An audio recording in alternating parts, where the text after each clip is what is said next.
이번 영상에서는 도둑 뇌사 사건에 대해 소개해드리겠습니다. 한밤중에 침입한 도둑을 잡은 손자가 감옥에 갇혔던 사건입니다. 도둑 뇌사 사건은 2014년에 원주에서 있었던 사건입니다. 한밤중에 집에 들어온 도둑을 잡은 손자가 오히려 흉기상해죄로 재판을 받게 되었는데, 한 언론사가 이 사건을 보도하면서 많은 논란이 야기되었습니다. 인터넷에서는 판결에 대한 찬반 논쟁이 치열했고 관련된 논문도 많이 발표되었는데, 일반인뿐만 아니라 법조인들의 관심도 그만큼 컸던 사건이었습니다. 이번 영상에서는 손자와 도둑에게 어떤 일이 있었는지, 손자에게 정당방위가 인정되지 않은 이유가 무엇인지에 대해 말씀드리겠습니다. 사실관계는 이렇습니다. 손자는 만 19세의 청년으로 2014년 3월 8일 새벽 3시경 집으로 들어갔는데, 때마침 훔칠 물건을 찾다가 방에서 거실로 나온 도둑과 마주치게 되었습니다. 손자는 그날 군입대를 위한 신체 검사를 받은 후 친구들과 술을 마시고 집으로 오던 길이었습니다. 도둑과 마주친 손자는 주먹으로 도둑의 얼굴을 수에 때려 넘어뜨리고, 도둑이 넘어진 상태에서 도망하려 하자 뒤통수를 수에 차고, 빨래 건조대를 집어들고 도둑의 등 부분을 수에 때린 후 허리에 차고 있던 벨트를 풀어 도둑의 등 부분을 수에 때렸습니다. 도둑은 폐쇄성 비골골절, 안화벽 골절, 외상성 경막하 출혈 등의 상해를 입고 그 자리에서 의식을 잃었습니다.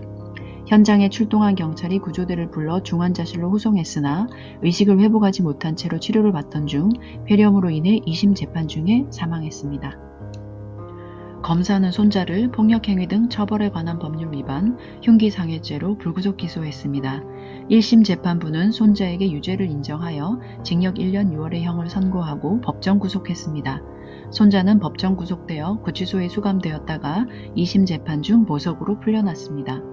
2심 재판 중 치료를 받던 도둑이 폐렴으로 인해 사망하자 검사는 손자에 대해 상해치사죄로 공소장을 변경했고, 손자는 최종적으로 상해치사죄로 징역 1년 6월에 집행유예 3년의 형을 선고받았습니다.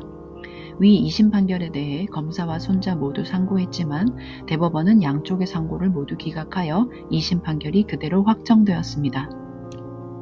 손자의 행위에 대해 정당방위로 보기에는 과하다는 의견과 집에 침입한 도둑을 응징하는 것은 정당하다는 의견이 나뉘었지만, 대체로 정당방위로 보기에는 과하다는 쪽이 많았습니다. 하지만 정당방위를 인정해야 한다는 의견도 꽤 있었습니다. 특히 미국의 경우 캐슬 독트린으로 인해 주거지에 침입한 침입자에 대해서는 정당방위의 인정 범위가 넓은 것에 비하여 우리나라는 정당방위를 인정하는 범위가 너무 좁은 것이 아니냐는 비판이 제기되었습니다. 그러나 이러한 비판에 대해서는 미국의 경우 무기 소지가 보편적으로 인정되고 있고 침입자가 무기를 소지하고 있는 경우가 많은 반면, 우리나라는 그렇지 않으므로 캐슬 독트린을 그대로 수용하는 것은 무리라는 반대 의견도 있었습니다.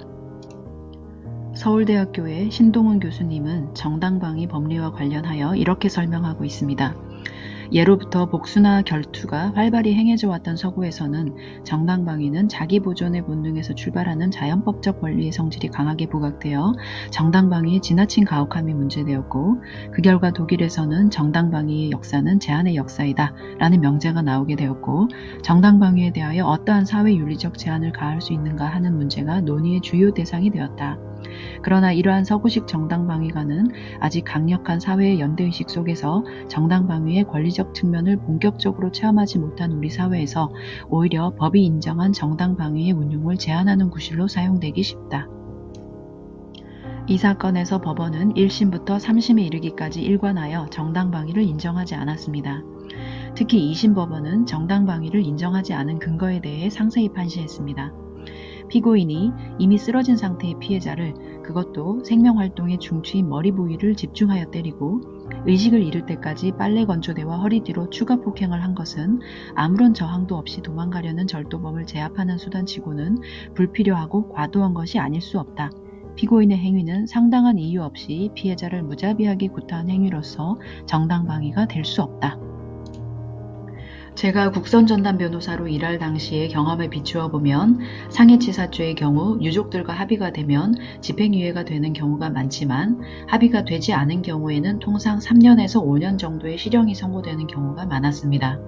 이 사건에서 합의가 되지 않았고 피해자를 위한 공탁금이 500만 원 밖에 안 되는데도 법원은 징역 1년 6월에 집행유예 3년이라는 비교적 낮은 형을 선고했습니다.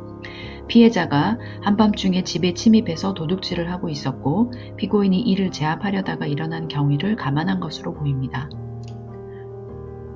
이 사건은 여러모로 안타까운 사정이 많았습니다. 도둑인 피해자는 의식을 잃은 채 치료를 받던 중 결국 사망했고 그 형은 동생의 병원비를 감당하기 어려워 자살을 했습니다. 손자 역시 집행유예로 풀려나긴 했지만 만 19세의 어린 나이에 법정 구속되어 재판을 받아야 했습니다. 다음 영상에서는 이번 사건과 달리 정당방위가 인정된 대법원 판결 중 하나인 강제추행범 혀절단 사건을 소개해드리겠습니다.